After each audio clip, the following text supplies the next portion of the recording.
Hello dear students, this is the 56th session of Mangalore University first BCom first semester Financial Accounting 1 subject. In the previous sessions you have learned how to find out the gross profit or gross losses of a sole trading concern by preparing a trading account and how to find out the net profit or net losses of a sole trading concern by preparing a profit and loss account. Today in this session, let us see how to prepare the trading account, profit and loss account and balance sheet of a sole trading concern, which are collectively called as final accounts of a sole trading concern. So, let us go through this question. The following balances are taken from the books of Mr. Vishwanath as on 31st December 2005. Prepare trading and profit and loss account and a balance sheet. Here you are provided with ledger account balances and certain adjustments are also given to you. Now let us prepare trading account first, followed by profit and loss account and then balance sheet. So prepare a ledger account, combined ledger account titled as Mr. Vishwanath's trading and profit and loss account for the year ending 31st December 2005. So in this account, first part represents the trading account and the second part represents profit and loss account. Now while preparing a trading account, you have to choose only those items which have to be shown under trading account. So let us go through the question. See here, furniture and fittings. It is a fixed asset, so it must come under balance sheet on the asset side. Motor vehicles, fixed asset in the balance sheet on the asset side. Buildings, fixed asset, balance sheet asset side. Capital, it must be shown on the liability side of the balance sheet. Bad debts and provision for bad debts are profit and loss account items. Debtors, current asset, balance sheet, asset side. Creditors, liability, balance sheet, liability side. And here you have opening stock on 1st January 2005. 34,600. Record it on the debit side of trading account to opening stock on 1st January 2005, 34,600. Thereafter, you have purchases. Record it on the debit side. Two purchases in the inner column, 54,750. Then you have sales. Record it on the credit side of trading account. Buy sales 1,54,500. Then you have bank overdraft, it is a current liability, hence it must be shown on the liability side of the balance sheet. Sales returns 2000, record it on the credit side of trading account, deduct it from sales. So sales 1,54,500 less sales returns 2000.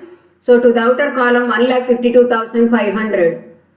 Then you have purchases returns 1,250. So deduct it from purchases on the debit side of trading account. So two purchases 54,750 less purchases returns 1,250. So to the outer column 53,500. Then you have advertising, interest paid, and these items are profit and loss account items. Indirect expenses, they must be shown on the debit side of profit and loss account. You have commission received. It is an indirect income, 1,800, must be shown in the profit and loss account on the credit side. Cash means current asset, must be shown on the asset side of the balance sheet. Taxes and insurance, maintenance expenses, salaries are indirect expenses. They must be shown on the debit side of profit and loss account. Interest received, indirect income, must be shown on the credit side of profit and loss account. So, items that have to be shown under trading account given in the ledger account balances have been recorded already. Now come to the adjustments. Here in the adjustments you have closing stock. Items given in the adjustments must be recorded in at least two places, and items given in the ledger account balances or items given in the trial balance must be recorded in only one place. That is the most important rule that should be borne in mind while preparing the final accounts. Now this closing stock will appear in two places. First you will record it on the credit side of trading account as buy closing stock 32,500. and one more time it should be shown in the balance sheet on the asset side. Then the next adjustment, depreciate buildings at 5%, furniture at 10%, motor vehicles at 20%. This item won't appear under trading account. So it must be shown in the profit and loss account. It is an indirect expense, maintenance expense. So debited to profit and loss account, and then from the concerned asset you will deduct in the balance sheet. Then interest on overdraft outstanding, salaries outstanding, taxes outstanding, etc. will appear under profit and loss account and balance sheet on the liability side. So it won't affect our trading account. Then insurance and commission received in advance also, this adjustment also won't affect our trading account. Create provision for bad debts. This is another adjustment relating to debtors. It won't affect our trading account. So now you will total the trading account. Trading account total is 1,85,000 on the credit side. Same total you will write on the debit side. Find out the balancing figure. Balancing figure is 96,900. This is the amount of gross profit. So gross profit must be transferred to profit and loss account. So across it you write to profit and loss account, gross profit transferred. Then transfer this gross profit to the credit side of profit and loss account. So by trading account, gross profits transferred 96,900. Thereafter, go through the question again. Now you will choose only profit and loss account items and you will record them under profit and loss account. Go through the question again. Furniture and fittings, motor vehicles, buildings, capital, etc. won't come under profit and loss account. You have bad debts here. Relating to bad debts, which are the other items given, that you have to see. Another item is given here, provision for bad debts. This is called as old provision for bad debts. Amount kept aside out of profit to meet the losses arising out of bad debts is called as provision for bad debts. And this is the provision created during the previous year. So we call it as old provision for bad debts.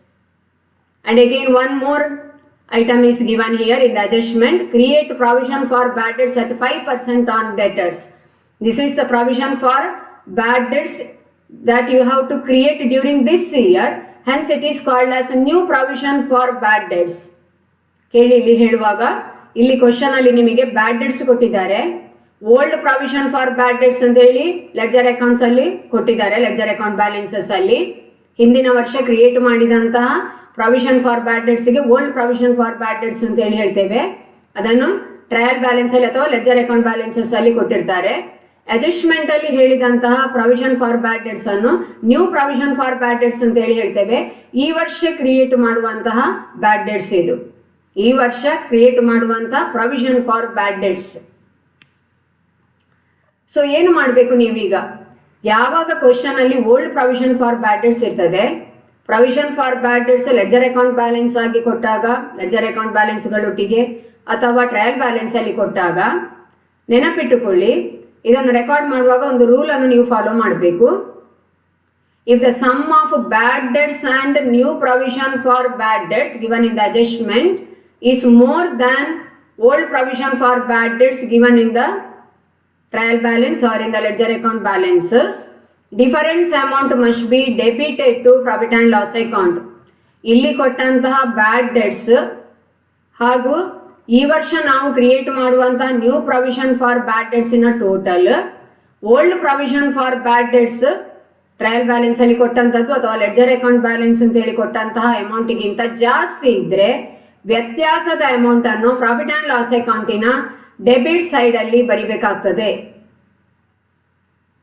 On the other hand old provision for bad debts ಅಂತ ಹೇಳಿ trial balance ಅಲ್ಲಿ ಕೊಟ್ಟದ್ದು ಅಥವಾ ledger account balance ಅಲ್ಲಿ ಕೊಟ್ಟಂತಹ amount ಇಲ್ಲಿ ledger account balances ಗಳಲ್ಲಿ ಇಲ್ಲಿ ನೋಡಿ, ಇಲ್ಲಿ ಲೆಡ್ಜರ್ ಅಕೌಂಟ್ ಬ್ಯಾಲೆನ್ಸಸ್ ಅಲ್ಲಿ ಕೊಟ್ಟಂತ ಅಮೌಂಟ್ ಅಥವಾ ಟ್ರಯಲ್ ಬ್ಯಾಲೆನ್ಸ್ ಅಲ್ಲಿ ಕೊಟ್ಟಂತ ಅಮೌಂಟ್, ಈ ಅಮೌಂಟ್ ಜಾಸ್ತಿ ಇದ್ದು ಬ್ಯಾಡ್ ಡೆಟ್ಸ್ ಮತ್ತೆ new provision for bad debts ಅನ್ನು ಟೋಟಲ್ ಮಾಡಿದಾಗ ಸಿಕ್ಕಿದ ಅಮೌಂಟ್ ಕಡಿಮೆ ಇದ್ರೆ ಆಗ ವ್ಯತ್ಯಾಸದ ಅಮೌಂಟ್ ಅನ್ನು ನಾವು ಪ್ರಾಫಿಟ್ ಅಂಡ್ ಲಾಸ್ ಅಕೌಂಟಿನ ಕ್ರೆಡಿಟ್ ಸೈಡ್ ಅಲ್ಲಿ ಬರಿಬೇಕಾಗ್ತದೆ. ಈ ಪ್ರಾಬ್ಲಮ್ ಅಲ್ಲಿ ಹೇಗಿದೆ ಅಂತ ಹೇಳಿ ನೋಡುವ ನಾವು. ಇಲ್ಲಿ ಬ್ಯಾಡ್ ಡೆಟ್ಸ್ ಹೇಳಿದ್ದಾರೆ 1250, ಅದನ್ನು ತಗೊಳ್ಳಿ 1250. New provision for bad debts 5% calculate ಮಾಡಲಿಕ್ಕೆ ಹೇಳಿದ್ದಾರೆ. ಡೆಟರ್ಸಿನ ಮೇಲೆ ಕ್ಯಾಲ್ಕುಲೇಟ್ ಮಾಡಬೇಕು. ಅದನ್ನು 38,000 ಮೇಲೆ 5% ನೀವು ಕ್ಯಾಲ್ಕುಲೇಟ್ ಮಾಡಿದಾಗ ನಿಮಗೆ 1900 ಬರ್ತದೆ. ಸೊ ಬ್ಯಾಡ್ ಡೆಟ್ಸ್ ಮತ್ತೆ new provision for bad debts ಅನ್ನು ಒಟ್ಟಿಗೆ ಆಡ್ ಮಾಡಿದಾಗ 3150 ಸಿಗ್ತದೆ. Old provision for bad debts ಇಲ್ಲಿ ಕ್ವಶನ್ ಅಲ್ಲಿ ಕೊಟ್ಟದ್ದಂತೂ 2000. ಪ್ರಾಬ್ಲಮ್ ಅಲ್ಲಿ ಕೊಟ್ಟ amount old provision for bad debts 2000. So ಈ ಕೇಸಲ್ಲಿ ಬ್ಯಾಡ್ ಡೆಟ್ಸ್ ಮತ್ತೆ new provision for bad debts ಅನ್ನು ಆಡ್ ಮಾಡಿದಾಗ that total is greater than old provision for bad debts 2000. So ಈ 3150 ಇಂದ 2000 ಅನ್ನು ಲೆಸ್ ಮಾಡಿ ವ್ಯತ್ಯಾಸದ ಅಮೌಂಟ್ 1150 ಅನ್ನು profit and loss account debit side ಅಲ್ಲಿ ಬರೀಬೇಕು. Let us suppose that old provision for bad debts ನಿಮಗೆ ಕೊಟ್ಟದ್ದು ಇಲ್ಲಿ 5150 ಅಂತ ಹೇಳಿ ಇಟ್ಟುಕೊಳ್ಳಿ. ಒಂದು ಎಕ್ಸಾಂಪಲ್ ಆಗಿ ನಾನು ಹೇಳ್ತಾ ಇದ್ದೇನೆ. ಕೆಲವು ಸಲ ಪ್ರಾಬ್ಲಮ್ ಅಲ್ಲಿ ಪ್ರಾವಿಷನ್ ಫಾರ್ ಬ್ಯಾಡ್ ಡೆಟ್ಸ್ ಕೊಡ್ತಾರೆ ಟ್ರಯಲ್ ಬ್ಯಾಲೆನ್ಸ್ ಅಲ್ಲಿ ಅಥವಾ ಲೆಡ್ಜರ್ ಅಕೌಂಟ್ ಬ್ಯಾಲೆನ್ಸ್ ಅಲ್ಲಿ. ಒಂದು ಹೀಗೆ ಅಂತೇಳಿ ಒಂದು ಗ್ರಹಿಸಿ ನೀವು ಹೀಗೆ ಅಂತೇಳಿ ಅಸ್ಯೂಮ್ ಮಾಡಿ ಕೊಟ್ಟ ಅಮೌಂಟ್ 5150 ಇತ್ತು ಅಂತ ಹೇಳಿ ಇಟ್ಟುಕೊಳ್ಳಿ. 5150 ಇದ್ದಾಗ ಏನಾಗ್ತದೆ, old provision for bad debts ಜಾಸ್ತಿ ಆಗ್ತದೆ, ಬ್ಯಾಡ್ ಡೆಟ್ಸ್ ಮತ್ತೆ new provision for bad debts total ಕಡಿಮೆ ಆಗ್ತದೆ. ಆಗ ವ್ಯತ್ಯಾಸದ amount profit and loss account credit side ಅಲ್ಲಿ ಬರಿಬೇಕು. ಇಲ್ಲಿ ಕ್ರೆಡಿಟ್ ಸೈಡ್ ಅಲ್ಲಿ ನೀವು ಬರೆಯುವಾಗ by old provision for bad debts 5150 less bad debts less new provision for bad debts, ಮತ್ತೆ ಆ ವ್ಯತ್ಯಾಸದ ಅಮೌಂಟ್ ಅನ್ನು ಔಟರ್ ಕಾಲಮಿಗೆ ಬರಿತೀರಿ. ವ್ಯತ್ಯಾಸದ ಅಮೌಂಟ್ ಎಷ್ಟಾಗ್ತದೆ, 2000 ಆಗ್ತದೆ. 5150 minus bad debts 1250 minus new provision for bad debts 1900 ಆಗುವಾಗ ವ್ಯತ್ಯಾಸದ ಅಮೌಂಟ್ 2000 ಕ್ರೆಡಿಟ್ ಸೈಡ್ ಅಲ್ಲಿ ಬರ್ತದೆ. ನಿಮಗೆ ಗೊತ್ತಾಗ್ಲಿ ಅಂತ ಹೇಳಿ ನಾನು ಎಕ್ಸ್ಪ್ಲೈನ್ ಮಾಡಿದ್ದು ಅಷ್ಟು. Old provision for bad debts ಇರುವಾಗ ಈ ರೂಲ್ ಅನ್ನು ನೀವು ಫಾಲೋ ಮಾಡಲೇಬೇಕು. ಸಪೋಸ್ ಈ ಪ್ರಾವಿಷನ್ ಫಾರ್ ಬ್ಯಾಡ್ ಡೆಟ್ಸ್ ಅಂತ ಹೇಳಿ ನಿಮಗೆ ಟ್ರಯಲ್ ಬ್ಯಾಲೆನ್ಸ್ ಅಲ್ಲಿ ಅಥವಾ ಲೆಡ್ಜರ್ ಅಕೌಂಟ್ ಬ್ಯಾಲೆನ್ಸ್ ಅಲ್ಲಿ ಕೊಡದಿದ್ರೆ, old provision for bad debts ಕೊಡದಿದ್ರೆ, ಬ್ಯಾಡ್ ಡೆಟ್ಸ್ ಮತ್ತೆ new provision for bad debts ಇಲ್ಲಿ ಅಡ್ಜಸ್ಟ್ಮೆಂಟ್ ಅಲ್ಲಿ ಕೊಟ್ಟದ್ದು ಎಲ್ಲವೂ ಕೂಡ ಪ್ರಾಫಿಟ್ ಅಂಡ್ ಲಾಸ್ ಅಕೌಂಟಿನ ಡೆಬಿಟ್ ಸೈಡ್ ಅಲ್ಲಿ ಬರೆದ್ರೆ ಆಯ್ತು. ಬ್ಯಾಲೆನ್ಸ್ ಶೀಟಿಗೆ ಬರುವಾಗ ಸನ್ಡ್ರಿ ಡೆಟರ್ಸ್ ಇಂದ ಇಲ್ಲಿ ಅಡ್ಜಸ್ಟ್ಮೆಂಟ್ ಅಲ್ಲಿ ಕೊಟ್ಟಂತ ಐಟಮ್ಸ್ ಗಳನ್ನು ನಾವು ಕನ್ಸಿಡರ್ ಮಾಡಬೇಕು. New provision for bad debts ಅನ್ನು ಡೆಟರ್ಸ್ ಇಂದ ಲೆಸ್ ಮಾಡಬೇಕಾಗ್ತದೆ. Hope it is very clear to you all. Come to the next item ನಾವು. ಡೆಟರ್ಸ್ ಬ್ಯಾಲೆನ್ಸ್ ಶೀಟ್ ಹೇಳಿ ಆಗಿದೆ ಆಗಲೇ, ಅಸೆಟ್ ಸೈಡ್ ಅಲ್ಲಿ ಬರಿಬೇಕು ಅದನ್ನು. Creditors balance sheet liability side ಅಲ್ಲಿ ಬರ್ತದೆ. ಓಪನಿಂಗ್ ಸ್ಟಾಕ್, ಪರ್ಚೇಸಸ್, ಸೇಲ್ಸ್ ಇದೆಲ್ಲ trading account item. Bank overdraft current liability balance sheet liability side ಅಲ್ಲಿ ಬರಿಬೇಕು. ಸೇಲ್ಸ್ ರಿಟರ್ನ್ಸ್, ಪರ್ಚೇಸಸ್ ರಿಟರ್ನ್ಸ್ ಎಲ್ಲ ಟ್ರೇಡಿಂಗ್ ಅಕೌಂಟ್ ಐಟಮ್ಸ್. ಅಡ್ವರ್ಟೈಸಿಂಗ್ ಬರೀರಿ indirect expense profit and loss account debit side ಅಲ್ಲಿ. To advertising 4500 adjustment ಇಲ್ಲ, ಅದಕ್ಕೆ adjustment ಇದ್ರೆ inner column ಅಲ್ಲಿ ಬರಿಬೇಕು. ಇಂಟ್ರೆಸ್ಟ್ ಪೇಡ್ 1180, ಇದಕ್ಕೆ ಒಂದು ಅಡ್ಜಸ್ಟ್ಮೆಂಟ್ ಇದೆ ಇಲ್ಲಿ, ಇಂಟ್ರೆಸ್ಟ್ ಆನ್ ಓವರ್ ಡ್ರಾಫ್ಟ್ ಅಂತ ಹೇಳಿದೆ, ಆದ್ರಿಂದ ಇನ್ನರ್ ಕಾಲಮ್ ಅಲ್ಲಿ ಬರೀರಿ ಇಂಡೈರೆಕ್ಟ್ ಎಕ್ಸ್ಪೆನ್ಸ್ ಅದು. To interest paid 1180. Outstanding expenses ಅನ್ನು ಆಡ್ ಮಾಡ್ಬೇಕು, ಅದು ಗೊತ್ತು ನಿಮಗೆ. So rupees 850 is due for interest on overdraft, ಅದನ್ನು ಆಡ್ ಮಾಡಿ. Add interest on overdraft outstanding ಅಥವಾ outstanding interest on overdraft 850 add ಮಾಡಿ ಟೋಟಲ್ ಅಮೌಂಟ್ ಅನ್ನು ಔಟರ್ ಕಾಲಮಿಗೆ ಬರೀರಿ. 2030 ಆಗ್ತದೆ. ಇದಾದ ನಂತರ ನೆಕ್ಸ್ಟ್ ಐಟಮ್ ಯಾವುದಿದೆ ನೋಡಿ, ಕಮಿಷನ್ ರಿಸೀವ್ಡ್ ಇಂಡೈರೆಕ್ಟ್ ಇನ್ಕಮ್, ಅದು profit and loss account credit side ಅಲ್ಲಿ ಬರಿಬೇಕು 1800. ಇದಕ್ಕೆ ಸಂಬಂಧಿಸಿದ ಹಾಗೆ ಒಂದು ಅಡ್ಜಸ್ಟ್ಮೆಂಟ್ ಇದೆ ಇಲ್ಲಿ, ಹೇಳ್ತಾರೆ ಅವರು 1/3 of commission received are for 2006. ಇಲ್ಲಿ ರಿಸೀವ್ ಮಾಡಿದ ಕಮಿಷನ್ ಅಲ್ಲಿ 1/3 ನೆಕ್ಸ್ಟ್ ಇಯರ್ ಗೆ ಸಂಬಂಧಿಸಿದ್ದು ಅಂತ ಹೇಳಿ ಹೇಳ್ತಾರೆ, ಅದನ್ನು ನೀವು ಡಿಡಕ್ಟ್ ಮಾಡಬೇಕು. So commission received in advance 1800 into 1/3 ಅಂದ್ರೆ 600 ಆಗ್ತದೆ. ಆ 600 ಅನ್ನು ಲೆಸ್ ಮಾಡಿ ನೆಟ್ ಅಮೌಂಟ್ ಅನ್ನು ಔಟರ್ ಕಾಲಮಿಗೆ ಬರೀರಿ. Commission received in advance is a liability, ಇದನ್ನು ಬ್ಯಾಲೆನ್ಸ್ ಶೀಟ್ ಲಯಬಿಲಿಟಿ ಸೈಡ್ ಅಲ್ಲಿ ಬರಿಬೇಕಾಗ್ತದೆ. ಹಾಗೆ ಯಾವುದಾದ್ರೂ ಎಕ್ಸ್ಪೆನ್ಸಸ್ ಔಟ್ಸ್ಟ್ಯಾಂಡಿಂಗ್ ಇದ್ರೆ ಅದು ಕೂಡ ಲಯಬಿಲಿಟಿ ಆಗ್ತದೆ. ನೋಡಿ, ಅಡ್ಜಸ್ಟ್ಮೆಂಟ್ ಐಟಮ್ಸ್ ಎಲ್ಲ ಎರಡು ಕಡೆ ಬರೀಲಿಕ್ಕೆ ಇರ್ತದೆ, ನೆನಪಿಟ್ಟುಕೊಳ್ಳಿ. ಔಟ್ಸ್ಟ್ಯಾಂಡಿಂಗ್ ಎಕ್ಸ್ಪೆನ್ಸಸ್ ಆದ್ರೆ ಕನ್ಸರ್ನ್ಡ್ ಎಕ್ಸ್ಪೆನ್ಸಸ್ ಗೆ ಆಡ್ ಮಾಡುದು, ನಂತರ ಲಯಬಿಲಿಟಿ ಸೈಡ್ ಅಲ್ಲಿ ಬರೆಯುವಂತದ್ದು. ಇನ್ಕಮ್ ರಿಸೀವ್ಡ್ ಇನ್ ಅಡ್ವಾನ್ಸ್ ಆದ್ರೆ ಕನ್ಸರ್ನ್ಡ್ ಇನ್ಕಮ್ ಇಂದ ಲೆಸ್ ಮಾಡುದು, ನಂತರ liability side of the balance sheet ಅಲ್ಲಿ ಬರೆಯುವುದು. Okay, cash current asset balance sheet ಅಲ್ಲಿ, taxes and insurance indirect expense ಬರೀರಿ profit and loss account debit ಸೈಡಲ್ಲಿ ಟು ಟ್ಯಾಕ್ಸಸ್ ಆ್ಯಂಡ್ ಇನ್ಶೂರೆನ್ಸ್ 12,500. ಇದಕ್ಕೆ ಅಡ್ಜಸ್ಟ್ಮೆಂಟ್ ಇದೆ ಇಲ್ಲಿ. ಟ್ಯಾಕ್ಸಸ್ ಔಟ್ಸ್ಟ್ಯಾಂಡಿಂಗ್ ಹೇಳಿದ್ದಾರೆ 1,299, ಅದನ್ನು ಆ್ಯಡ್ ಮಾಡಿ. Add outstanding taxes 1,299. ಇನ್ನೊಮ್ಮೆ ಇದನ್ನು ಬ್ಯಾಲೆನ್ಸ್ ಶೀಟ್ ಲಯಬಿಲಿಟಿ ಸೈಡಲ್ಲಿ ಬರೀಬೇಕಾಗ್ತದೆ. ನೆಕ್ಸ್ಟ್ ಏನಿದೆ ಇನ್ಶೂರೆನ್ಸ್ಗೆ ಸಂಬಂಧಿಸಿದ ಹಾಗೆ ಟ್ಯಾಕ್ಸ್ಗೆ ಸಂಬಂಧಿಸಿದ ಹಾಗೆ ಅಡ್ಜಸ್ಟ್ಮೆಂಟ್ ಅಂತೇಳಿ ನೋಡಬೇಕು ನೀವು. ಇನ್ಶೂರೆನ್ಸ್ ₹1,000 ಆರ್ ಫಾರ್ 2006 ಅಂತೇಳಿ ಹೇಳಿದ್ದಾರೆ. ಇನ್ಶೂರೆನ್ಸ್ ಪೇಯ್ಡ್ ಇನ್ ಅಡ್ವಾನ್ಸ್, ಯಾವುದೇ expense paid in advance is an asset, ಈ ವರ್ಷಕ್ಕೆ ಸಂಬಂಧಿಸಿದ್ದಲ್ಲ ಅದು. ಇಲ್ಲಿ trading and profit and loss account ಅಲ್ಲಿ ಈ ವರ್ಷದ ಅಮೌಂಟ್ ಅನ್ನು ಮಾತ್ರ ಬರಿಬೇಕು, ಹೇಳಿ ಆಗಿದೆ ಅದನ್ನು ಹಿಂದಿನ ಕ್ಲಾಸ್ಗಳಲ್ಲಿ. ಸೊ ಇದನ್ನು ಏನು ಮಾಡಬೇಕು, ನಾವೀಗ ಲೆಸ್ ಮಾಡಬೇಕು. ಪ್ರೀಪೇಯ್ಡ್ ಇನ್ಶೂರೆನ್ಸ್ ಅನ್ನು ಲೆಸ್ ಮಾಡಿ ನೆಟ್ ಅಮೌಂಟ್ ಅನ್ನು ಔಟರ್ ಕಾಲಮಿಗೆ ಬರೀರಿ. 12,799 ಆಗ್ತದೆ. ಈ ಪ್ರೀಪೇಯ್ಡ್ ಇನ್ಶೂರೆನ್ಸ್ ನಮಗೆ ಅಸೆಟ್, ಅದು ಬ್ಯಾಲೆನ್ಸ್ ಶೀಟ್ ಅಸೆಟ್ ಸೈಡಲ್ಲಿ ಬರಿಬೇಕು ಬ್ಯಾಲೆನ್ಸ್ ಶೀಟ್ ಮಾಡುವಾಗ. ನೆಕ್ಸ್ಟ್ ಯಾವುದಿದೆ ನೋಡಿ, maintenance expenses. It is an indirect expense, record it on the debit side of profit and loss account to maintenance expenses 7,820. Similarly you have salaries, indirect expense, office expense, ಅದು profit and loss account debit ಸೈಡಲ್ಲಿ ಬರಿಬೇಕು. To salaries 33,000. ಇದಕ್ಕೆ adjustment ಇದೆ. Outstanding salary ಇದೆ, ಅದನ್ನು add ಮಾಡಿ. Add outstanding salary 3,000. So total to the outer column 36,000. ಈ outstanding salary ಇನ್ನೊಮ್ಮೆ ಬ್ಯಾಲೆನ್ಸ್ ಶೀಟ್ ಲಯಬಿಲಿಟಿ ಸೈಡಲ್ಲಿ ಬರಿಬೇಕು. Then interest received 1,950. ಅಡ್ಜಸ್ಟ್ಮೆಂಟ್ ಉಂಟಾ ನೋಡಿ ಇಂಟ್ರೆಸ್ಟ್ ರಿಸೀವ್ಡ್ಗೆ? ಯಾವುದೇ ಅಡ್ಜಸ್ಟ್ಮೆಂಟ್ ಇಲ್ಲ. ಆದ್ದರಿಂದ profit and loss account credit ಸೈಡಲ್ಲಿ ಬರೀರಿ ಬೈ ಇಂಟ್ರೆಸ್ಟ್ ರಿಸೀವ್ಡ್ 1,950. ನಾವು come to the adjustment. Closing stock profit and loss account ಅಲ್ಲಿ ಬರುವುದಿಲ್ಲ. ಡಿಪ್ರಿಸಿಯೇಷನ್ ಹೇಳಿದ್ದಾರೆ. ಇಲ್ಲಿ ಕೊಟ್ಟ ಅಡ್ಜಸ್ಟ್ಮೆಂಟ್ಗಳನ್ನೆಲ್ಲ ಕನಿಷ್ಠ 2 ಸಲ ಬರಿಬೇಕು, ನೆನಪಿಟ್ಟುಕೊಳ್ಳಿ ಅದನ್ನು. ಈ ಡಿಪ್ರಿಸಿಯೇಷನ್ ಅಂತ ಹೇಳಿದ್ರೆ ಮೇಂಟೆನೆನ್ಸ್ ಎಕ್ಸ್ಪೆನ್ಸ್, ಅದು indirect expense, profit and loss account debit ಸೈಡಲ್ಲಿ ಬರಿಬೇಕು.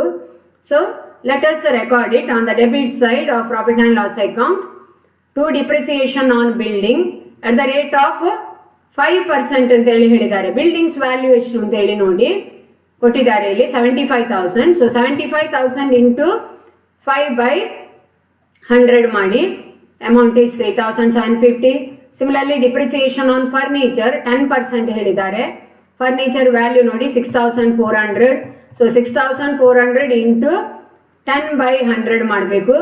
ಅಮೌಂಟ್ 640 ಆಗ್ತದೆ. ಅದನ್ನು ಕೂಡ profit and loss account debit ಸೈಡಲ್ಲಿ ಬರೀರಿ. ಹಾಗೆಯೇ next depreciation on motor vehicles at the rate of 20% ಹೇಳಿದ್ದಾರೆ. ಮೋಟಾರ್ ವೆಹಿಕಲ್ಸ್ ವ್ಯಾಲ್ಯೂ ಎಷ್ಟು ನೋಡಿ 62,500. ಅದರ ಮೇಲೆ 20% ನಾವು ಕ್ಯಾಲ್ಕುಲೇಟ್ ಮಾಡಬೇಕೀಗ. So to depreciation on motor vehicles 62,500 into 2,500 ಅಂದರೆ 12,500 ಆಯಿತು. ಇನ್ನೊಮ್ಮೆ ಬ್ಯಾಲೆನ್ಸ್ ಶೀಟಲ್ಲಿ ಮೋಟಾರ್ ವೆಹಿಕಲ್ಸ್ ಇಂದ ಈ ಡಿಪ್ರಿಸಿಯೇಷನ್ ಅನ್ನು ಲೆಸ್ ಮಾಡಬೇಕು. ಹಾಗೆ ಡಿಪ್ರಿಸಿಯೇಷನ್ ಆನ್ ಫರ್ನಿಚರ್ ಅನ್ನು ಕೂಡ ಬ್ಯಾಲೆನ್ಸ್ ಶೀಟ್ ಅಲ್ಲಿ ಫರ್ನಿಚರ್ ಇಂದ ಲೆಸ್ ಮಾಡ್ಲಿಕ್ಕೆ ಇರ್ತದೆ. ಡಿಪ್ರಿಸಿಯೇಷನ್ ಆನ್ ಬಿಲ್ಡಿಂಗ್ ಅನ್ನು ಬಿಲ್ಡಿಂಗ್ ಇಂದ ಲೆಸ್ ಮಾಡ್ಲಿಕ್ಕೆ ಇರ್ತದೆ ಬ್ಯಾಲೆನ್ಸ್ ಶೀಟ್ ಮಾಡುವಾಗ ಅಸೆಟ್ ಸೈಡ್ ಅಲ್ಲಿ. Next ₹850 is due for interest on overdraft ಅಂತ ಹೇಳಿ ಹೇಳಿದ್ದಾರೆ. ಆಲ್ರೆಡಿ ಅಡ್ಜಸ್ಟ್ ಮಾಡಿ ಆಯಿತು. Profit and loss account debit side ಅಲ್ಲಿ ಮತ್ತೆ ಬ್ಯಾಲೆನ್ಸ್ ಶೀಟ್ ಲಯಬಿಲಿಟಿ ಸೈಡ್ ಅಲ್ಲಿ ಬರೀಲಿಕ್ಕೆ ಇದೆ. ಸ್ಯಾಲರೀಸ್ ಅಂಡ್ ಟ್ಯಾಕ್ಸಸ್ ಔಟ್ಸ್ಟ್ಯಾಂಡಿಂಗ್ ಎಲ್ಲ ಬರ್ದಾಯಿತು.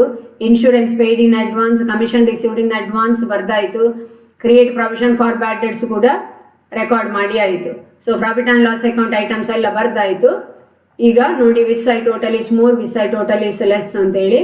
Credit side total is more 1,50,000 ಆಗ್ತದೆ. ಅದೇ ಟೋಟಲ್ ಅನ್ನು ಡೆಬಿಟ್ ಸೈಡ್ ಅಲ್ಲಿ ಬರೀರಿ 1,50,000. ಬ್ಯಾಲೆನ್ಸಿಂಗ್ ಫಿಗರ್ ಅನ್ನು ನೋಡಿ. Balancing figure is 18,861. This is nothing but net profits for the year.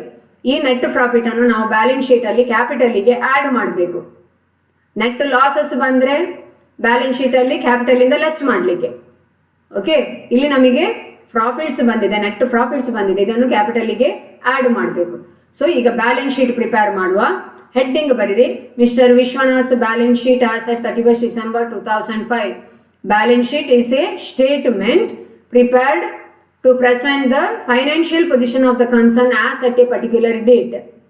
It presents the book values of various assets, liabilities and capital as at a particular date. ನೆನಪಿಟ್ಟುಕೊಳ್ಳಿ, it is not an account. ಇದೊಂದು statement. ಅಸೆಟ್ಗಳ, ಲಯಬಿಲಿಟಿಗಳ, ಕ್ಯಾಪಿಟಲಿನ book value ಅನ್ನು ಅದು present ಮಾಡ್ತದೆ. There are two different ways of drafting the balance sheet. ಅದು ಹಿಂದಿನ ಕ್ಲಾಸಲ್ಲಿ ಹೇಳಿದ್ದೇನೆ ನಾನು. One is drafting the balance sheet on the basis of permanency order. Another one is liquidity order. Permanency order ಅಂದ್ರೆ ಏನು ಅಂತ ಹೇಳಿದ್ರೆ, ಇಲ್ಲಿ ಅಸೆಟ್ಗಳನ್ನು ಅರೇಂಜ್ ಮಾಡುವಾಗ ಫಸ್ಟಿಗೆ ಫಿಕ್ಸ್ಡ್ ಅಸೆಟ್ಸ್ ಅನ್ನು ಬರಿತೇವೆ, ನಂತರ ಇನ್ವೆಸ್ಟ್ಮೆಂಟ್ಸ್, ನಂತರ ಕರೆಂಟ್ ಅಸೆಟ್ಸ್ ಅನ್ನು ಬರಿತೇವೆ. That means assets which are more permanent in nature are shown first, and assets which are least permanent are shown at the end. Most permanent ಇದ್ದದ್ದು ಫಸ್ಟಿಗೆ ಬರೆಯುವುದು, list permanent ಇದ್ದದ್ದು ಕೊನೆಗೆ ಬರೆಯುವುದು. ಲಯಬಿಲಿಟಿ ಸೈಡಲ್ಲಿ ಕೂಡ ಹಾಗೆ, ಕ್ಯಾಪಿಟಲ್ ಅನ್ನು ಫಸ್ಟಿಗೆ ಬರೆಯುವುದು, ನಂತರ ಲಾಂಗ್ ಟರ್ಮ್ ಲಯಬಿಲಿಟೀಸ್ ಬರೆಯುವುದು, ನಂತರ ಕರೆಂಟ್ ಲಯಬಿಲಿಟೀಸ್ ಬರೆದ್ರೆ that is drafting the balance sheet on permanency order. ಅದೇ ನೀವು ಲಿಕ್ವಿಡ್ ಅಸೆಟ್ಸ್ ಅನ್ನು ಫಸ್ಟಿಗೆ ಬರೆಯುವುದು ಅಸೆಟ್ ಸೈಡಲ್ಲಿ, ನಂತರ ಇನ್ವೆಸ್ಟ್ಮೆಂಟ್ ಅನ್ನು ಬರೆಯುವುದು, ನಂತರ ಫಿಕ್ಸ್ಡ್ ಅಸೆಟ್ಸ್ ಅನ್ನು ಬರೆದು, ಲಯಬಿಲಿಟಿ ಸೈಡಲ್ಲಿ ಫಸ್ಟಿಗೆ ಕರೆಂಟ್ ಲಯಬಿಲಿಟೀಸ್, ನಂತರ ಲಾಂಗ್ ಟರ್ಮ್ ಲಯಬಿಲಿಟೀಸ್, ನಂತರ ಕ್ಯಾಪಿಟಲ್ ಬರೆದ್ರೆ ಅದು liquidity order of drafting the balance sheet ಆಯಿತು. ಇಲ್ಲಿ ನಾವು ಪರ್ಮನೆನ್ಸಿ ಆರ್ಡರ್ ಅಲ್ಲಿ ಡ್ರಾಫ್ಟ್ ಮಾಡುವ ಬ್ಯಾಲೆನ್ಸ್ ಶೀಟ್ ಅನ್ನು ಬರೀರಿ. ಬ್ಯಾಲೆನ್ಸ್ ಶೀಟ್ ಡ್ರಾಫ್ಟ್ ಮಾಡಿ ಫಸ್ಟಿಗೆ.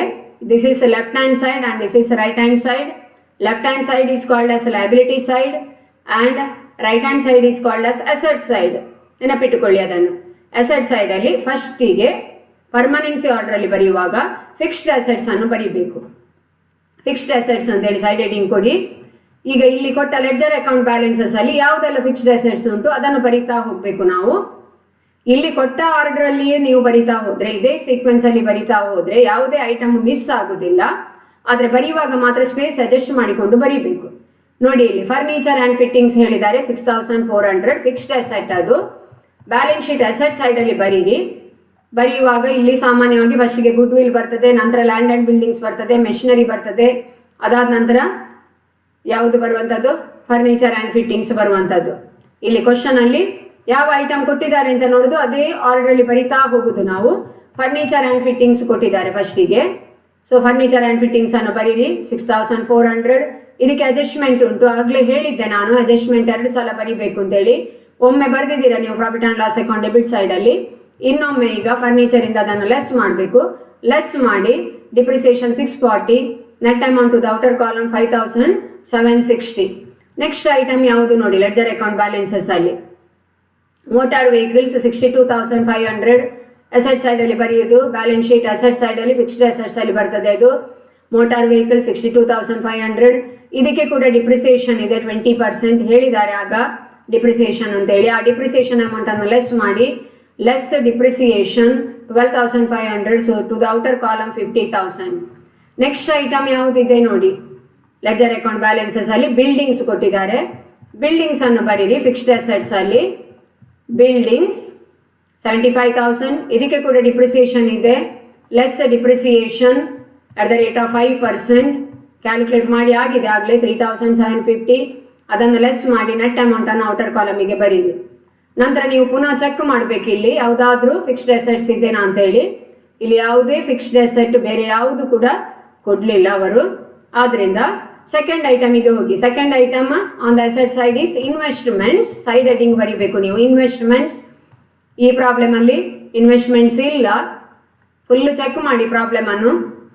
ಪ್ರಾಬ್ಲಮ್ ಅಲ್ಲಿ ಇನ್ವೆಸ್ಟ್ಮೆಂಟ್ಸ್ ಇಲ್ಲ, ಇಲ್ಲದಿದ್ರೆ ನಿಲ್, ಇಲ್ಲ ಅಂತ ಹೇಳಿ ಬರೆದ್ರೆ ಆಯ್ತು. ನಿಲ್ ಅಂತ ಹೇಳಿ ಬರೀರಿ, investments nil. Next third one current assets ಬರೀರಿ. Assets that can be converted into cash within a period of 1 year. ಯಾವುದೆಲ್ಲ ಉಂಟು ನೋಡಿ ಇಲ್ಲಿ ಪ್ರಾಬ್ಲಮ್ ಅಲ್ಲಿ. ಫರ್ನಿಚರ್ ಅಂಡ್ ಫಿಟ್ಟಿಂಗ್ಸ್ ಅಲ್ಲ, ಮೋಟಾರ್ ವೆಹಿಕಲ್ಸ್, ಬಿಲ್ಡಿಂಗ್ಸ್ ಇದೆಲ್ಲ ಫಿಕ್ಸ್ಡ್ ಅಸೆಟ್ಸ್ ಬರ್ದಾಗಿದೆ. ಕ್ಯಾಪಿಟಲ್ ಲಯಬಿಲಿಟಿ ಸೈಡ್ ಅಲ್ಲಿ ಬರ್ತದೆ. Bad debts, provision for bad debts ಎಲ್ಲ ಇಲ್ಲಿ ಬ್ಯಾಲೆನ್ಸ್ ಶೀಟ್ ಅಲ್ಲಿ ಬರುವಂತದ್ದಲ್ಲ. ಇದೆಲ್ಲ ಡೆಟರ್ಸ್ ಇದೆ 38,000, ಅದನ್ನು ಬರೀರಿ ಕರೆಂಟ್ ಅಸೆಟ್ ಅಲ್ಲಿ. ಡೆಟರ್ಸ್ 38,000. ಇದರಿಂದ ಅಡ್ಜಸ್ಟ್ಮೆಂಟ್ ಅಲ್ಲಿ ಕೊಟ್ಟಂತಹ new provision for bad debts ಅನ್ನು ಲೆಸ್ ಮಾಡಬೇಕು. So less new provision for bad debts ಆಗ್ಲೇ ಕ್ಯಾಲ್ಕುಲೇಟ್ ಮಾಡಿದ್ದೇವೆ ನಾವು. 38,000 ಮೇಲೆ 5% ಕ್ಯಾಲ್ಕುಲೇಟ್ ಮಾಡುವಾಗ 1900 ಬರ್ತದೆ. ಅದನ್ನು ಲೆಸ್ ಮಾಡಿ ನೆಟ್ ಅಮೌಂಟ್ ಅನ್ನು ಔಟರ್ ಕಾಲಮಿಗೆ ಬರೀರಿ 36,100. ಇದಾದ ನಂತರ ಯಾವುದಿದೆ ನೆಕ್ಸ್ಟ್ ಐಟಮ್, ಕರೆಂಟ್ ಅಸೆಟ್ ಅಂತ ಹೇಳಿ ನೋಡಬೇಕು. ಕ್ರೆಡಿಟರ್ಸ್ ಕರೆಂಟ್ ಲಯಬಿಲಿಟಿ, ಅದು ಬ್ಯಾಲೆನ್ಸ್ ಶೀಟ್ ಲಯಬಿಲಿಟಿ ಸೈಡ್ ಅಲ್ಲಿ ಬರೀಬೇಕು. ಓಪನಿಂಗ್ ಸ್ಟಾಕ್, ಪರ್ಚೇಸಸ್, ಸೇಲ್ಸ್ ಎಲ್ಲ trading account items, balance sheet ಅಲ್ಲಿ ಬರುವುದಿಲ್ಲ. ಬ್ಯಾಂಕ್ ಓವರ್ ಡ್ರಾಫ್ಟ್ ಲಯಬಿಲಿಟಿ, ಅದು sales returns, purchases returns, trading account item. Advertising, interest paid, commission received ಎಲ್ಲ profit and loss account item. Cash ಕೊಟ್ಟಿದ್ದಾರೆ 6500, ಆ cash ಅನ್ನು ಬರೀರಿ, current asset, ಅದು ಕ್ಯಾಶ್ ಅನ್ನು ಬರೀರಿ 6500. ಬ್ಯಾಲೆನ್ಸ್ ಶೀಟ್ ಅಸೆಟ್ ಸೈಡ್ ಅಲ್ಲಿ ಕರೆಂಟ್ ಅಸೆಟ್ಸ್ ಅಲ್ಲಿ ಬರೀರಿ. Next taxes and insurance, maintenance expenses, salaries ಇದೆಲ್ಲ profit and loss account items, ಇದು expenses. Interest received profit and loss account credit side ಅಲ್ಲಿ ಬರ್ದಾಗಿದೆ, ಬ್ಯಾಲೆನ್ಸ್ ಶೀಟ್ ಅಲ್ಲಿ ಬರುವುದಿಲ್ಲ. ಈಗ ಕ್ಲೋಸಿಂಗ್ ಸ್ಟಾಕ್ ಹೇಳ್ತಾರೆ 32500, ಕರೆಂಟ್ ಅಸೆಟ್, ಅದು ಕರೆಂಟ್ ಅಸೆಟ್ ಇಲ್ಲಿ ಬರಿಬೇಕು. ಕ್ಲೋಸಿಂಗ್ ಸ್ಟಾಕ್ ಅಸೆಟ್ ಸೈಡ್ ಅಲ್ಲಿ 32500 ಬರೀರಿ. ಇದಾದ ನಂತರ ನೆಕ್ಸ್ಟ್ ಏನು ಕೊಟ್ಟಿದ್ದಾರೆ ನೋಡಿ, ಅಡ್ಜಸ್ಟ್ಮೆಂಟ್ ಅಲ್ಲಿ ಡಿಪ್ರಿಸಿಯೇಷನ್ ಅನ್ನೆಲ್ಲ ಲೆಸ್ ಮಾಡಿ ಆಯಿತು ನಮಗೆ. ಇಲ್ಲಿ interest on overdraft outstanding, salaries outstanding, taxes outstanding ಇದೆಲ್ಲ ಲಯಬಿಲಿಟೀಸ್ಗಳು, ಕರೆಂಟ್ ಲಯಬಿಲಿಟೀಸ್ಗಳು, ಲಯಬಿಲಿಟಿ ಸೈಡ್ ಅಲ್ಲಿ ಬರೀಬೇಕು. ಇನ್ಶೂರೆನ್ಸ್ ಪೇಯ್ಡ್ ಇನ್ ಅಡ್ವಾನ್ಸ್ ಅಂತ ಹೇಳಿದಾರಲ್ಲ 1000, prepaid insurance is an asset, ಆದ್ರಿಂದ ಇಲ್ಲಿ ಬರಿಬೇಕು ಪ್ರೀಪೇಯ್ಡ್ ಇನ್ಶೂರೆನ್ಸ್ 1000 ಕರೆಂಟ್ ಅಸೆಟ್ ಅದು. ಅದಾದ ನಂತರ ನೆಕ್ಸ್ಟ್ ಏನು ಕೊಟ್ಟಿದ್ದಾರೆ ನೋಡಿ, commission received in advance is a liability, current ಲಯಬಿಲಿಟಿಯಲ್ಲಿ ಬರಿಬೇಕು. Create provision for bad debts, ಆಗಲೇ ಅಡ್ಜಸ್ಟ್ ಮಾಡಿ ಆಯಿತು. ನಾವು come to the liability side. Liability side ಅಲ್ಲಿ ಫಿಕ್ಸಿಟಿ ಆರ್ಡರ್ ಅಲ್ಲಿ ಬರೆಯುವಾಗ ಫಸ್ಟಿಗೆ ಯಾವುದನ್ನು ಬರಿಬೇಕು, ಕ್ಯಾಪಿಟಲ್ ಅನ್ನು ಬರಿಬೇಕು. ಕ್ಯಾಪಿಟಲ್ ಅಂತ ಹೇಳಿ ಮೇನ್ ಸೈಡ್ ಹೆಡಿಂಗ್ ಬರೀರಿ. ಓಪನಿಂಗ್ ಕ್ಯಾಪಿಟಲ್ ಅನ್ನು ಬರೀರಿ ಫಸ್ಟಿಗೆ. ಓಪನಿಂಗ್ ಕ್ಯಾಪಿಟಲ್ ಎಷ್ಟಿದೆ ಕ್ವಶನ್ ಅಲ್ಲಿ ಕೊಟ್ಟದನ್ನು ಬರೀರಿ, 1,25,000. ಈ 1,25,000ಗೆ ಬ್ಯಾಲೆನ್ಸ್ ಶೀಟ್ ಅಲ್ಲಿ ಯಾವುದನ್ನು ಆ್ಯಡ್ ಮಾಡಬೇಕು ನೀವು, ನೆಟ್ ಪ್ರಾಫಿಟ್ ಅನ್ನು ಆ್ಯಡ್ ಮಾಡಿ. Add net profit 18,861. ಇನ್ನು ಪ್ರಾಬ್ಲಮ್ ಅಲ್ಲಿ ಚೆಕ್ ಮಾಡಬೇಕು ನೀವು, ಎಲ್ಲಿಯಾದರೂ ಡ್ರಾಯಿಂಗ್ಸ್ ಕೊಟ್ಟಿದ್ದಾರಾ, ಇಂಟ್ರೆಸ್ಟ್ ಆನ್ ಡ್ರಾಯಿಂಗ್ಸ್ ಉಂಟಾ, ಇಂಟ್ರೆಸ್ಟ್ ಆನ್ ಕ್ಯಾಪಿಟಲ್ ಉಂಟಾ ಎಲ್ಲ ನೋಡಬೇಕು. ಈ ಪ್ರಾಬ್ಲಮ್ ಅಲ್ಲಿ ಯಾವುದೇ ಅದರ್ ಅಡ್ಜಸ್ಟ್ಮೆಂಟ್ ಇಲ್ಲ ಕ್ಯಾಪಿಟಲ್ಗೆ ಸಂಬಂಧಿಸಿದ ಹಾಗೆ. ಸೊ ನೆಟ್ ಅಮೌಂಟ್ ಅನ್ನು ಔಟರ್ ಕಾಲಮಿಗೆ ಬರೀರಿ, 1,43,861 ಆಯಿತು. ಕ್ಯಾಪಿಟಲ್ ಅನ್ನು ಬರ್ದಾಯಿತು. Second item long term liabilities.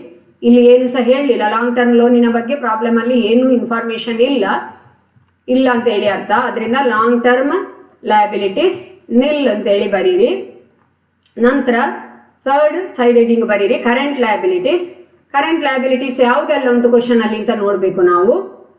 ನೋಡಿ ಇಲ್ಲಿ ಇದೆಲ್ಲ furniture, motor vehicles, buildings, capital ಬರ್ದಾಯಿತು ಆಲ್ರೆಡಿ. ನಂತರ bad debts, provision for bad debts, debtors ಎಲ್ಲ ಲಯಬಿಲಿಟೀಸ್ ಅಲ್ಲ, ಇದೆಲ್ಲ ಯಾವುದು ಸಹ ಕ್ಯಾಪಿಟಲ್ ಅನ್ನು ಬರ್ದಾಗಿದೆ ಆಲ್ರೆಡಿ ಲಯಬಿಲಿಟಿ ಸೈಡ್ ಅಲ್ಲಿ. ನೆಕ್ಸ್ಟ್ ಇರುವಂತದ್ದು ಯಾವುದು, ಕ್ರೆಡಿಟರ್ಸ್ ಕೊಟ್ಟಿದ್ದಾರೆ 25,000. ಅಡ್ಜಸ್ಟ್ಮೆಂಟ್ ಉಂಟಾ ನೋಡ್ಬೇಕು, ಯಾವುದೇ ಅಡ್ಜಸ್ಟ್ಮೆಂಟ್ ಇಲ್ಲ ಅದಕ್ಕೆ. ಲಯಬಿಲಿಟಿ ಅದು ಕರೆಂಟ್ ಲಯಬಿಲಿಟಿ ಇಲ್ಲಿ ಬರೀರಿ, ಕ್ರೆಡಿಟರ್ಸ್ 25,000. ಇದಾದ ನಂತರ ನೆಕ್ಸ್ಟ್ ಯಾವ ಐಟಮ್ ಇದೆ ನೋಡಬೇಕು ನೀವು. ಲಯಬಿಲಿಟೀಸ್ ಅನ್ನು ಮಾತ್ರ, ಸ್ಟಾಕ್, ಪರ್ಚೇಸಸ್, ಸೇಲ್ಸ್ ಇದೆಲ್ಲ ಬ್ಯಾಲೆನ್ಸ್ ಶೀಟ್ ಐಟಮ್ಸ್ ಅಲ್ಲ. ಓಪನಿಂಗ್ ಸ್ಟಾಕ್ ಟ್ರೇಡಿಂಗ್ ಅಕೌಂಟ್ ಅಲ್ಲಿ ಬರ್ದಾಗಿದೆ. ಬ್ಯಾಂಕ್ ಓವರ್ ಡ್ರಾಫ್ಟ್ ಇದೆ 28,500, ಅದನ್ನು ಬರೀರಿ ಲಯಬಿಲಿಟಿ ಸೈಡ್ ಅಲ್ಲಿ. Bank overdraft current liability 28,500. ಇದಕ್ಕೆ ನಿಮಗೆ ಇಲ್ಲಿ ಒಂದು ಅಡ್ಜಸ್ಟ್ಮೆಂಟ್ ಇದೆ ನೋಡಿ, ₹850 is due for interest on overdraft ಅಂತ ಹೇಳಿದ್ದಾರೆ. ಆ 850 ಅನ್ನು outstanding interest on overdraft ಅನ್ನು ನಾವು ಆಡ್ ಮಾಡಬೇಕು. ಇದಕ್ಕೆ add interest on overdraft outstanding ಅಂತ ಹೇಳಿಯೇ ಬರೀರಿ ಅಲ್ಲಿ. Outstanding add interest on overdraft outstanding, amount is 850. So to the outer column net amount ಅನ್ನು ಬರಿಬೇಕು, that is 29,350. ಇಲ್ಲಿ ಆಡ್ ಮಾಡಿ ನೋಡಿ, bank overdraft 28,500, add interest on overdraft outstanding ಅಂತ ಹೇಳಿ ಬರಿಬೇಕು 850. So total to the outer column 29,350 ಆಯಿತು. Thereafter ನೋಡಿ ನಿಮ್ಮ ಲೆಡ್ಜರ್ ಅಕೌಂಟ್ ಬ್ಯಾಲೆನ್ಸ್ ಅಲ್ಲಿ ಯಾವುದಿದೆ ಅಂತ ಹೇಳಿ ನೋಡಬೇಕು ನೀವು. Sales returns, purchases returns, advertising, interest paid, commission received ಇದೆಲ್ಲ ಲಯಬಿಲಿಟಿ ಸೈಡ್ ಅಲ್ಲಿ ಬರುವುದಿಲ್ಲ, ಆಗಲೇ ಹೇಳಿ ಆಗಿದೆ ನನಗೆ. ಕ್ಯಾಶ್ ಕರೆಂಟ್ ಅಸೆಟ್ ಅದು. Taxes and insurance, maintenance expenses, salaries, interest received ಇದು ಯಾವುದು ಸಹ ಬ್ಯಾಲೆನ್ಸ್ ಶೀಟ್ ಅಲ್ಲಿ ಬರುವ ಐಟಮ್ಸ್ಗಳಲ್ಲ. Come to the adjustment. Closing stock asset ಮತ್ತು ಟ್ರೇಡಿಂಗ್ ಅಕೌಂಟ್ ಕ್ರೆಡಿಟ್ ಸೈಡಲ್ಲಿ ಅದು ಬರ್ದಾಗಿದೆ. ಡಿಪ್ರಿಸಿಯೇಷನ್ ಡಿಡಕ್ಟ್ ಮಾಡಿ ಆಗಿದೆ ಕನ್ಸರ್ನ್ಡ್ ಅಸೆಟ್ಟಿಂದ. ₹850 is due for interest on over draft, ಅದನ್ನು ರೆಕಾರ್ಡ್ ಮಾಡಿ ಆಯಿತು ಈಗ ಜಸ್ಟ್. ಸ್ಯಾಲರೀಸ್ ಔಟ್ಸ್ಟ್ಯಾಂಡಿಂಗ್ ಉಂಟು, ಕರೆಂಟ್ ಲಯಬಿಲಿಟಿ ಅದು, ಅದನ್ನು ಬರೀರಿ ಇಲ್ಲಿ. Salaries outstanding 3000. ಹಾಗೇನೆ ಬೇರೆ ಯಾವುದಿದೆ ನೋಡಿ ಇಲ್ಲಿ, ಟ್ಯಾಕ್ಸಸ್ ಔಟ್ಸ್ಟ್ಯಾಂಡಿಂಗ್ 1299, ಅದನ್ನು ಬರೀರಿ ಲಯಬಿಲಿಟಿ ಸೈಡಲ್ಲಿ. Taxes outstanding 1299. ನಂತರ ನೆಕ್ಸ್ಟ್ ಅಡ್ಜಸ್ಟ್ಮೆಂಟ್ ಯಾವುದಿದೆ ನೋಡಿ, insurance paid in advance asset ಸೈಡಲ್ಲಿ ಬರ್ದಾಗಿದೆ. ಆಗ any expense paid in advance is an asset. Next ಹೇಳ್ತಾರೆ 1/3 of commission received is for 2006 ಅಂತೇಳಿ. Commission received in advance, any income received in advance is a liability. So ಇಲ್ಲಿ liability ಸೈಡಲ್ಲಿ ಬರೀಬೇಕು commission received in advance 600. ಅಷ್ಟು ಬರ್ದಾಯಿತು. Create provision for bad debts at 5% on debtors ಹೇಳಿದ್ದಾರೆ, ಅದು ನಾವು ಆಗಲೇ ಅಡ್ಜಸ್ಟ್ ಮಾಡಿದ್ದೇವೆ. ಅಸೆಟ್ ಸೈಡಲ್ಲಿ ಡೆಟರ್ಸಿಂದ ಲೆಸ್ ಮಾಡಿದ್ದೇವೆ, ಹಾಗೆ ಪ್ರಾಫಿಟ್ ಆ್ಯಂಡ್ ಲಾಸ್ ಅಕೌಂಟಲ್ಲಿ ಕೂಡ ಅಡ್ಜಸ್ಟ್ಮೆಂಟನ್ನು ಮಾಡಿದ್ದೇವೆ. ಸೊ ಈಗ ಎಲ್ಲ ಐಟಮ್ಸ್ ಬರ್ದಾಯಿತು. ಎಲ್ಲ ಐಟಮ್ಸ್ ಬರ್ದಾದ ಮೇಲೆ ನೀವು ಬ್ಯಾಲೆನ್ಸ್ ಶೀಟಿನ ಟೋಟಲ್ ನೋಡಬೇಕು. ಎರಡು ಸೈಡ್ ಟೋಟಲ್ ಸೇಮ್ ಸಿಗ್ತದೆ ನಿಮಗೆ. Total is 2,03,110. ಈ ಬ್ಯಾಲೆನ್ಸ್ ಶೀಟ್ ಟೋಟಲ್ ಟ್ಯಾಲಿ ಆಗಬೇಕು. ಯಾಕೆಂತ ಹೇಳಿದರೆ balance sheet is prepared based upon dual aspect concept of accounting. And based upon dual aspect concept of accounting, double entry equation has been developed. Double entry equation ಏನು ಹೇಳ್ತದೆ, capital plus liabilities is equal to assets ಅಂತ ಹೇಳಿ ಹೇಳ್ತದೆ. Capital ಮತ್ತು liabilities ಅನ್ನು ನಾವು left hand ಸೈಡಲ್ಲಿ ಬರೀತೇವೆ, ಅಸೆಟ್ಸ್ ಅನ್ನು ರೈಟ್ ಹ್ಯಾಂಡ್ ಸೈಡಲ್ಲಿ ಬರೀತೇವೆ. ಹಾಗಿದ್ರೆ ಡಬಲ್ ಎಂಟ್ರಿ ಈಕ್ವೇಷನ್ನ ಪ್ರಕಾರ capital plus liabilities is equal to assets. ಆದ್ದರಿಂದ ಇಲ್ಲಿ ಬ್ಯಾಲೆನ್ಸ್ ಶೀಟ್ ಕೂಡ ಟ್ಯಾಲಿ ಆಗಬೇಕು. ಅಸೆಟ್ಸ್ ರೈಟ್ ಹ್ಯಾಂಡ್ ಸೈಡಲ್ಲಿ ಇರ್ತದೆ, ಲಯಬಿಲಿಟಿ ಸೈಡಲ್ಲಿ ಕ್ಯಾಪಿಟಲ್ ಮತ್ತು ಲಯಬಿಲಿಟೀಸ್ ಇರ್ತದೆ. ಆದ್ದರಿಂದ these two totals must tally. ಅಲ್ಲಿ ವ್ಯತ್ಯಾಸ ಬರಬಾರ್ದು. ವ್ಯತ್ಯಾಸ ಬಂದರೆ ನೀವೇನು ಮಿಸ್ಟೇಕ್ಸ್ ಎಲ್ಲಿಯೋ ಮಾಡಿದ್ದೀರಿ ಅಂತೇಳಿ ಅರ್ಥ. ಅದು ಕರೆಕ್ಟಾಗಿ ಎಂಟ್ರಿ ಬರೆದ್ರೆ ಬ್ಯಾಲೆನ್ಸ್ ಶೀಟ್ ಎರಡು ಸೈಡ್ ಟೋಟಲ್ ಸೇಮ್ ಇರ್ತದೆ, ಟ್ಯಾಲಿ ಆಗ್ತದೆ. I hope all of you have understood my dear students. Thank you so much.